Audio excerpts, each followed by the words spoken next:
Hello everyone, if you watch today's video attentively until the end, you're probably going to find out that you're a fish. But you'll also learn how not to be a fish anymore. Let's have a look at this hand and then pay a lot of attention to every detail in the analysis. We opened ace-jack suited on the hijack and we're going to face a 3-bet from this big blind opponent, and this hand mostly is good as a call. So we are going to call, and the board is queen 9-9 rainbow. We have a backdoor flush draw and a backdoor straight draw. Let's see what our opponent does. He goes for the 50% c-bet. What is our hand? Are we going to fold, call, or raise? In order to find out what to do, let's have a look at the world famous GTO Wizard practice mode. You can find a discount for this here in the description. Create an account through that link. But now let's have a look. What is your analysis going to be facing the 50% c-bet in the 3-bet pot? Like we said, ace-jack suited, backdoor flush draw, backdoor straight, ace high. What else do you think about? If that's all you think about and then you think this could be a close decision, you are wrong. You should have noticed that this is small blind against button, and our example there was big blind against the hijack. But thinking about this closer, I should give you more credit and believe that you noticed it. So what would you do here? Probably call, right? And you see it's the correct decision. We gain 0.75 big blinds in EV compared to a fold. So a fold here is out of the question. It is not even close in this situation. Now, what if we change the positions to, let's now say small blind against the hijack to keep the small blind? What are we going to do? Analyze again. We have the same hand, we have the same board. And here's the thing. What else do you analyze? Sure, you notice I'm the hijack and I was the button before, but how do you take your decisions on whether to call this or to fold? Unfortunately, too many of you will be like, I have ace-jack suited, backdoor flush draw, backdoor straight draw. I probably have to call and call. Whoops, 18% call, 81% fold. So same hand, same board, same c-bet size, and all of a sudden we have to fold a hand that before was clearly a call just because we're 2 positions earlier. Let's have a look at one more hand so you'll see what I mean even better. Small blind against button because we're not in the game's example anymore despite the same board. What would you do with king 6 of spades here? I think there's 2 kind of people in gross division. You'd either say something like, okay, this board I can see bet sometimes. King 6 is nothing, so it's a bluff, even though careful with that terminology on the flop. And I'm going to c-bet to make my opponent fold. So you just c-bet. Others could say something like, oh, we don't even have a backdoor flush draw. We can't bet too frequently, so I'm having to check sometimes. Let's start by being a part of the first group and just go and use our opponent's 50% c-bet size and c-bet this hand here for 50%. Whoops, wrong. Smaller size also no. It is 100% check. Never should you be c-betting this hand. Were you confident that this hand is a check? Or was your thought process just something, one of the 2 examples I mentioned before? Or would you have guessed this? Let's have a look again with our favorite hand, king 6 suited. Why is it a favorite hand? Because the solver loves it. Look. They just for some reason love to 3-bet this hand even against the hijack at some frequency. Now, same board. Now let's assume you're part of the second group, right? The second group was saying something like, oh, I cannot c-bet too frequently here. I have no backdoor flush draw, so this hand, I just rather check it. Let's check it. Oh God, we should have always c-bet this hand. And not even just for the small sizes. Look at the sizes, we use bigger sizes. So are you one of the people who have the concept that on paired boards you only use small sizes? You're wrong, this is not how it works. But even worse, if you didn't give it a thought about the difference between c-betting against the button or against the hijack. In my first coaching session I already emphasized that there are differences between c-betting against different positions, which is obvious. Let's have a look at pocket jacks lastly, because I think this is a hand that will affect many of you because that's a typical hand of you tending to be passive. And then I'll reveal exactly how you can check your stats to see what the opponents are doing and check whether your stats are looking fine. Here we have pocket jacks and you'll see the logic. What you have to do is what are you going to do against the button. You won't apply just the boards and pocket jacks and oh, I have a mediocre hand.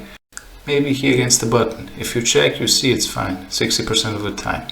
But if you don't think it through, what would you have done against the hijack on the small blind? Same thought process. I have a medium hand, I'm going to check it to my opponent.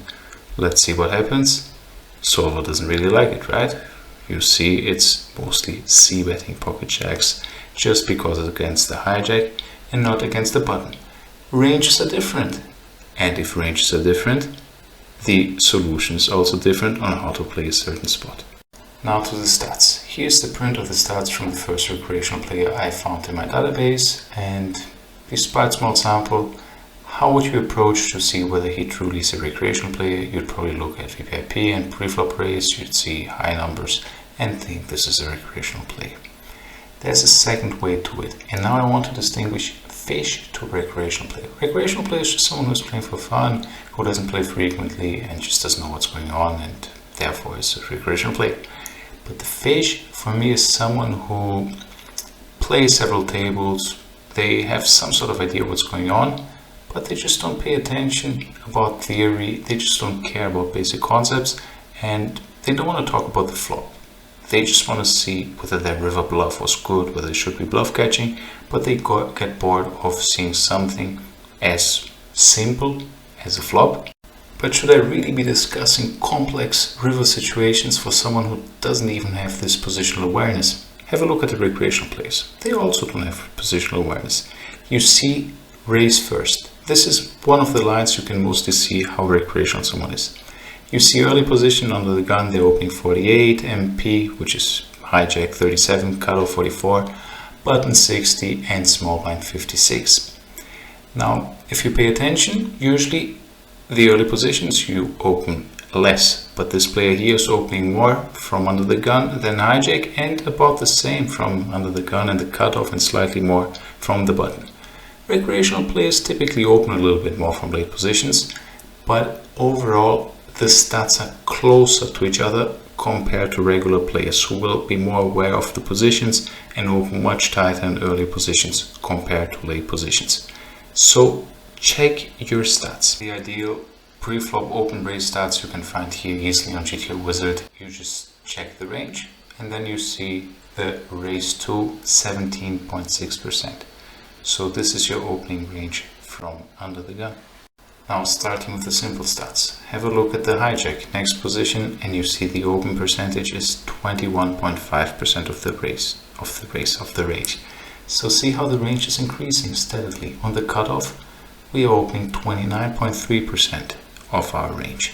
So the further the position, the more we open. On the button, you can see that we are open raising 43.5% of the time. So if you're position aware, these are what your stats should be looking like. Pay a lot of attention to the difference between them. Don't have the hijack stats be like the cutoff stats or the under the gun like the hijack stat. Now, these stats are simple. Many of you will have them somewhat decent and close to GTO looking because it's just the open range, which is easy to remember. But if your stat is already slightly different there, imagine 3-betting against different positions or more. Imagine c-betting. C-betting from each position against other positions is going to be different and you need to be aware of it. And do you think this only applies to the flop? Turn barreling stats. They're not going to be exactly the same hand selection, the same thought process if you're button against big blind or if you're under the gun against big blind. If in a 3-bet pot you're button against cutoff or blind for blind. Strategies change according to positions because range changes. And I'm quite convinced that most of my audience here will play positions, especially post-flop, too similarly, more than in GTO. And this is why in my first coaching sessions I already start with concepts before looking at MDA, before looking at all of these stuff that are more exciting. I make sure that you have the concepts. Small blind against big blind open raise, by the way, didn't show because there's limping strategies as well, but if you don't limp, just open or fold. It's okay to open slightly wider on the small blind than on the button. Now, this video's goal is to spot the fish. If you're not interested about these things and you just want to talk about river and big spots, you are likely never going to be the very good player because you need to understand the game theory, the reasons behind the play to proper execute it. Now, if you're interested and want to improve, Besides GTO Wizard, coaching really helps to understand the concepts and to know a little bit more about how opponents play. So you can contact me anytime. Regardless of it, I hope this video gives you something to think about, and especially analyze your opponent's stats. You will see who the good guys are and who aren't by using this logic. For more videos like this, subscribe, thumbs up, and see you in the next one.